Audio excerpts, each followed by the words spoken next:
L'humilité. Le premier péché capital est l'orgueil. L'orgueil, c'est plus que simplement se réjouir de ses réussites. C'est l'élévation de soi au-dessus de sa juste place. Dans les Écritures, l'orgueil est décrit comme un cœur qui s'élève contre Dieu, refusant de se soumettre à son autorité. Le chapitre 16, verset 18 des Proverbes avertit « L'orgueil précède la ruine, et l'esprit hautain précède la chute. L'orgueil aveugle les gens à leur faiblesse, résiste à la correction et érige des murs entre les individus. C'est l'orgueil qui a poussé Lucifer à se rebeller contre Dieu, désirant s'élever au-dessus du Très-Haut. C'est l'orgueil qui a tenté Adam et Ève à manger le fruit défendu, croyant qu'ils pourraient être comme Dieu en connaissant le bien et le mal.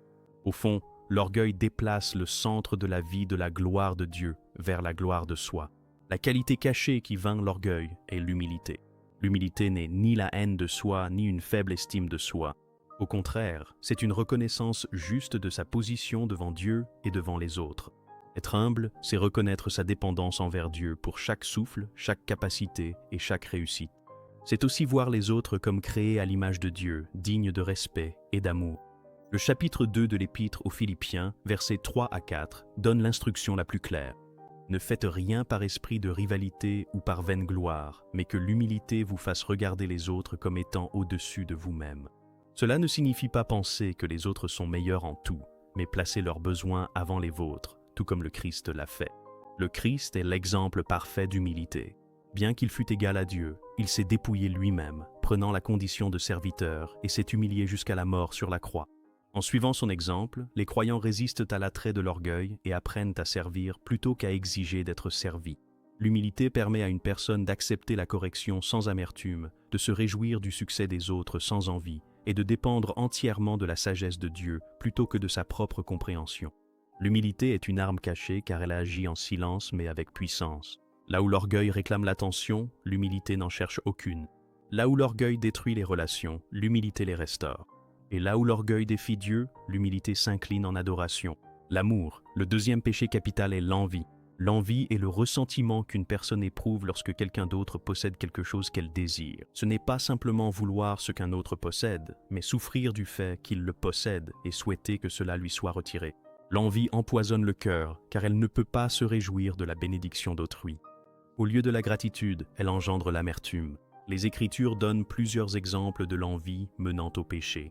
Caïn enviait Abel parce que Dieu avait accepté l'offrande d'Abel et non la sienne, et cette envie l'a poussé à tuer son frère. Les frères de Joseph l'enviaient parce que leur père le préférait, et leur jalousie les a poussés à vendre Joseph comme esclave.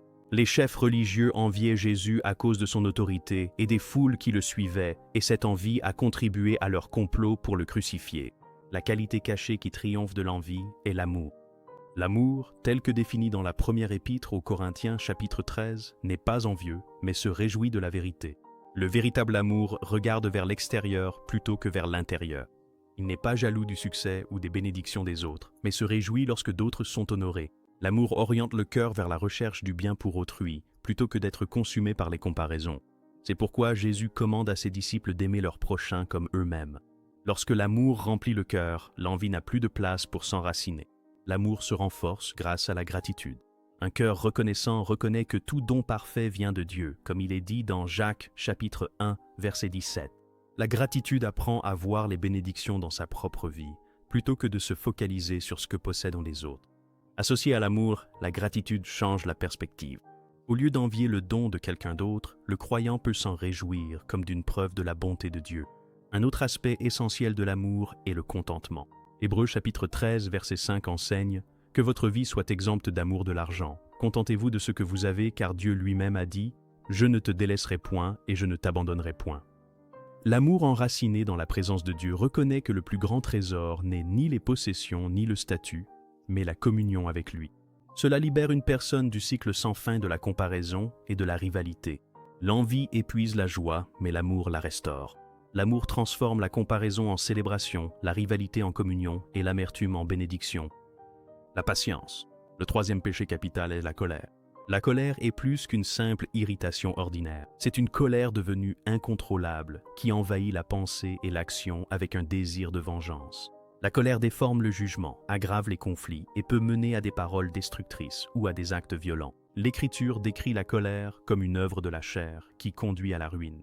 Dans le chapitre 4 de la Genèse, la colère de Caïn envers Abel n'a pas été maîtrisée et s'est endurcie en fureur, le poussant à commettre le premier meurtre. Dans le désert, Moïse frappa le rocher avec colère au lieu de lui parler comme Dieu l'avait ordonné, et cet accès de fureur lui coûta l'entrée dans la terre promise. La colère aveugle les gens à la raison et à la volonté de Dieu, transformant une frustration passagère en destruction durable. La qualité cachée qui triomphe de la colère est la patience. La patience est bien plus que simplement attendre, c'est la capacité d'endurer la provocation sans perdre le contrôle. Le chapitre 15 des Proverbes, verset 1, enseigne que « Une réponse douce détourne la fureur, mais une parole dure excite la colère. » Cela signifie que la patience désamorce le conflit au lieu de l'alimenter. L'Épître de Jacques, chapitre 1, versets 19 à 20, ordonne aux croyants que chacun soit prompt à écouter, lent à parler, lent à se mettre en colère, car la colère de l'homme n'accomplit pas la justice de Dieu.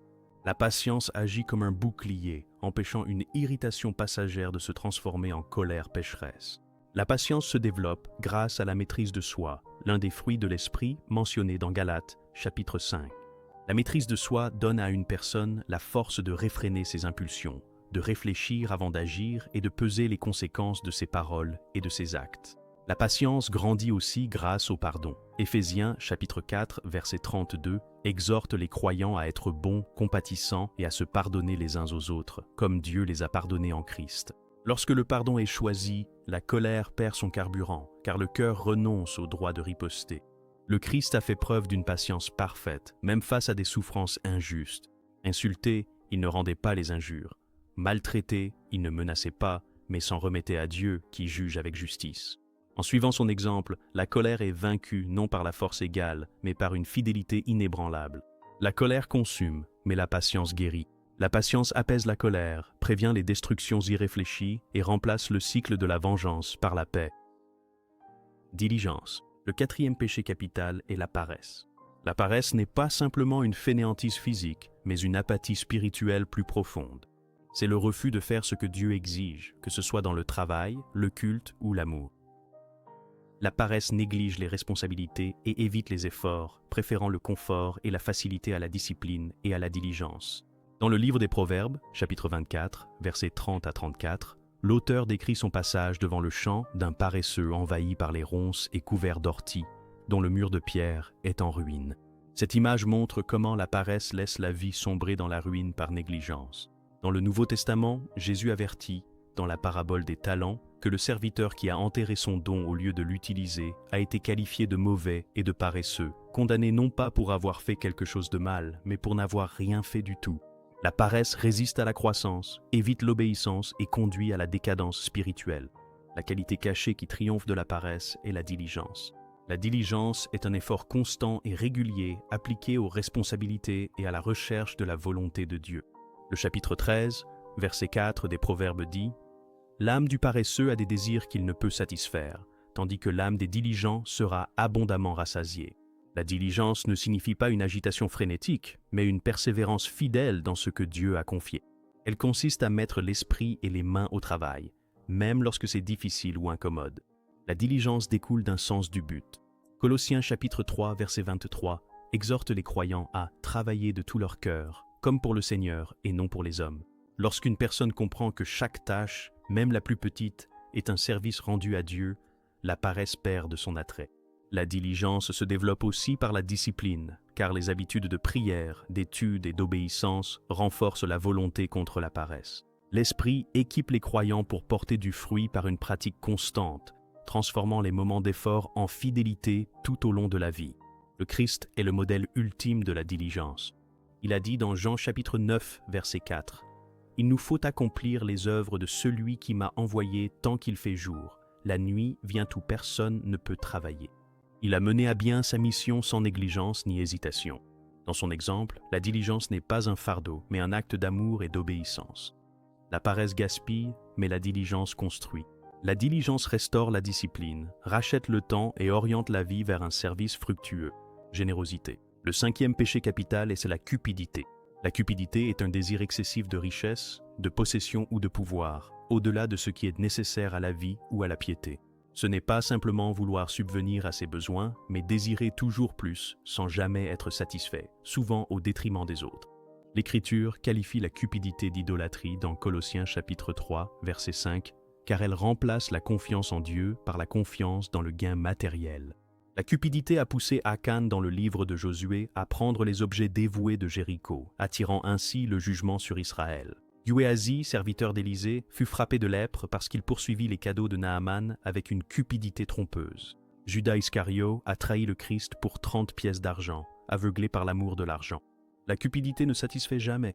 Ecclésiaste chapitre 5, verset 10 explique « Celui qui aime l'argent n'en aura jamais assez, et celui qui aime la richesse ne sera jamais satisfait de son revenu. » La cupidité enchaîne le cœur dans une quête sans fin, le laissant vide de paix. La qualité cachée qui triomphe de la cupidité est la générosité. La générosité, c'est la volonté de donner librement sans s'accrocher aux possessions, comme à une sécurité ultime. Actes chapitre 20, verset 35, rapporte le rappel de Paul des paroles de Jésus. Il y a plus de bonheur à donner qu'à recevoir. La générosité libère de l'emprise de la cupidité en déplaçant l'attention de l'accumulation vers la bénédiction des autres. Elle reconnaît que chaque ressource est un don de Dieu, confié pour être utilisé pour sa gloire et pour le bien des autres. La générosité est étroitement liée à la confiance.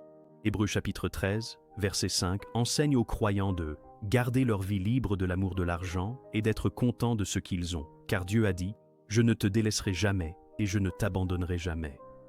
Lorsque le cœur fait confiance à la présence et à la provision de Dieu, la cupidité perd son pouvoir.